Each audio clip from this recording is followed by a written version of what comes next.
بسم اللہ الرحمن الرحیم، السلام علیکم۔ میں اس وقت پاکستان سے باہر ہوں اور میں نے پاکستان سے ایک عجیب و غریب خبر سنی ہے، اور وہ خبر یہ ہے کہ سول ایویشن اتھارٹی نے ایک نوٹیفیکیشن جاری کیا ہے جس کے مطابق پاکستان میں جج صاحبان اور ان کی بیگمات کی کسی بھی ایئرپورٹ پر تلاشی نہیں لی جا سکے گی، جسمانی یا جامع تلاشی نہیں لی جا سکے گی۔ اور یہ خبر سن کر مجھے جرمنی کے ایک جج کا ایک واقعہ یاد آ گیا، اور اس واقعے کا میں خود چشمدید گواہ ہوں۔ تو میں یہ واقعہ سنانا شروع کرتا ہوں اللہ کی قسم کھا کر، تاکہ لوگوں کو یقین آ جائے۔ پاکستان میں اس واقعے پر یقین کرنا اس لیے مشکل ہوگا کہ ہم جن جج صاحبان کو دیکھتے رہے ہیں، جن کی مراعات کو، جن کی پروٹوکول کو، جن کے ششکوں کو، جن کے دبدبے کو آپ شاید اس واقعے کو سن کر ریلیٹ ہی نہ کر پائیں۔ آپ کو لگے کہ کوئی آدمی جھوٹ بول رہا ہے۔ میں نے اس لیے خدا کی قسم کھائی کہ میں یہ واقعہ جو آپ کے سامنے بیان کر رہا ہوں، میں خود اس کا چشمدید گواہ ہوں۔ 2014 یا 15 میں میں جرمنی میں تھا، اور میرے ایک دوست ہیں جو کہ ریئل اسٹیٹ کے بزنس سے وابستہ ہیں، اور وہ مختلف آکشنز میں گھر لیتے ہیں جو کہ بینک کی جانب سے ڈیفالٹ کر گئے ہوتے ہیں۔ ان کی آکشن ہوتی ہے اور وہ پھر گھر کوئی ایک جو وہ آکشن ون کرتا ہے وہ گھر اس کے نام ہو جاتا ہے، لیکن یہ آکشن جرمنی کی عدالتوں کے اندر ہوتی ہے۔ تو وہ مجھے اس ایک آکشن کے لیے اپنے ساتھ لے گئے ایک عدالت میں، اور میں نے وہاں دیکھا کہ بہت سارا رش تھا، بہت سارے لوگ تھے جو بولی دینے کے لیے آئے تھے اس ایک گھر کی، جس کے لیے ہم بھی وہاں پر موجود تھے۔ لوگ بہت زیادہ ہو گئے، دیواروں کے ساتھ ٹیک لگا کر کھڑے تھے، چونکہ جو کرسیاں عدالت کے اندر موجود تھیں وہ کم پڑ گئی تھیں۔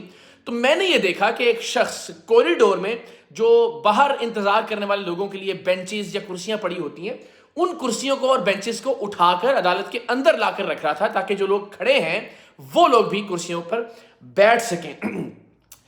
کچھ دیر میں میری ان گناہگار آنکھوں نے منظر دیکھا کہ وہ شخص جو اب سے کچھ دیر پہلے تک باہر کوریڈور میں پڑے ہوئے بینچ اور کرسیاں اٹھا اٹھا کر اندر لا رہا تھا تاکہ اس عدالت کے اندر جو لوگ موجود ہیں وہ لوگ بیٹھ سکیں، وہی شخص کچھ دیر بعد جج کی خالی کرسی پر جا کر بیٹھ گیا۔ جی ہاں، وہ اس عدالت کا جج تھا، اور میں اللہ کی قسم کھا کر آپ کو یہ واقعہ بتا رہا ہوں، اپنی آنکھوں سے دیکھا ہوا یہ واقعہ۔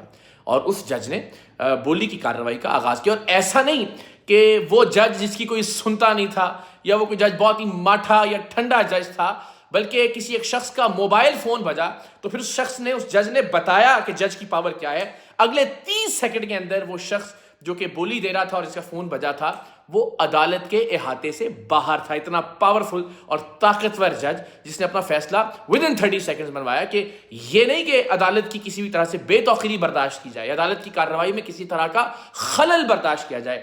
فون بجنے پر اس شخص نے اپنی اتھارٹی کو بھی منوایا، لیکن کچھ دیر پہلے تک وہی شخص باہر سے کرسیاں لا لا کر اندر رکھ رہا تھا۔ ہم تو خیر پہلے سے جانتے تھے، آپ لوگوں نے سپریم کورٹ آف پاکستان کی لائیو کارروائی میں بھی دیکھ لیا کہ یہاں جرمنی میں ایسا ہو رہا ہے کہ ایک شخص باہر سے کرسیاں لا رہا ہے تاکہ جو عدالت کے اندر لوگ موجود ہیں وہ بیٹھ سکیں اٹھا اٹھا کر۔ یہاں پاکستان میں جج صاحبان کی کرسی کھینچنے کے لیے ایک الگ سے ملازم ہوتا ہے، سوٹڈ بوٹڈ قسم کا ملازم، بہترین کپڑے پہنے ہوئے، بہترین لباس پہنے ہوئے ایک شخص متعین ہوتا ہے کہ جج صاحب کی کرسی کو کھینچے تاکہ جج صاحب تشریف رکھ سکیں، اور جج صاحب جب تشریف رکھ لیں تو کرسی کو وہ آگے کی جانب کر دے۔ یہ عالم ہے۔ اور اب ذرا موازنہ کر لیں، یعنی جرمنی میں جہاں جج باہر کی کرسیاں اٹھا اٹھا کر اپنے سائلین کے لیے خود اندر لا کر رکھتا ہے، وہاں کا عدالتی نظام دنیا میں 5ویں نمبر پر ہے۔ اور پاکستان جہاں جج صاحبان کی کرسی کو پیچھے کرنے اور آگے کرنے کے لیے بھی ایک شخص متعین ہوتا ہے، وہاں کا عدالتی نظام 130ویں نمبر پر ہے۔ یعنی ہم یہ مراعات دے دے کر، ہم یہ لاکھوں کی تنخواہیں دے دے کر، یعنی 12 لاکھ روپے سے زائد ہے سپریم کورٹ آف پاکستان کے جج صاحبان اور چیف جسٹس صاحب کی تنخواہ، گاڑیاں، پروٹوکول، گھر، دورے، یہ سب اس کے علاوہ ہے۔ لیکن اس کے بدلے میں ہمیں کیا مل رہا ہے؟ پاکستان میں کوئی ایک ایسا دور نہیں ہے جوڈیشری کا جسے آپ آئیڈیل قرار دے سکیں۔ ان تمام جج صاحبان نے پروٹوکول لے لے کر، لاکھوں روپے کی تنخواہیں لے لے کر، تلاشی سے مستثنا ہو کر دیا کیا ہے اس قوم کو؟ ان جج صاحبان نے ہر دور میں آمروں کو جسٹیفائی کیا، انہوں نے ملک میں مارشل لا لگانے والوں کو یہ اختیارات دیے کہ آپ آئین تک میں ترمیم کر سکتے ہیں. یعنی پاکستان کے اندر جتنی لاقانونیت، جتنی آئین کی خلاف ورزیاں ہوئی، ہم نے دیکھا کہ ہر جگہ یہ عدالتیں ہمیں سرپرستی کرتے ہوئے ملی. یعنی اس ملک کے اندر 40 سال بعد مقدمات کے فیصلے ہوتے ہیں، اور کبھی تو ہوتے ہی نہیں ہیں. اور کبھی اگر کسی کو انصاف ملتا بھی ہے تو اسے دنیا سے گزرے ہوئے کئی دہائیاں ہو چکی ہوتی ہیں. ہم سب جانتے ہیں کہ یہ کتنا مشہور محاورہ ہے کہ آپ پاکستان میں وکیل نہ کریں، جج کر لیں. اور ایسی جوڈیشری کے لیے، ایسی عدلیہ کے لیے مزید مراد، مزید غیر منطقی قسم کے اختیارات اور غیر منطقی قسم کی باتیں. یعنی کیا یہ اختیار ہے کسی بھی جج صاحب کو یا جج صاحب کی اہلیہ کو کہ وہ اس ملک سے جتنا مرضی کالا دھن چاہیں باہر لے جائیں اور کوئی انہیں پوچھنے والا، ان کی کوئی تلاشی لینے والا نہ ہو؟ اس بے تکی رعایت کا کیا فائدہ ہے؟ آپ کا احترام، آپ کا وقار آپ کے فیصلوں سے ہوگا.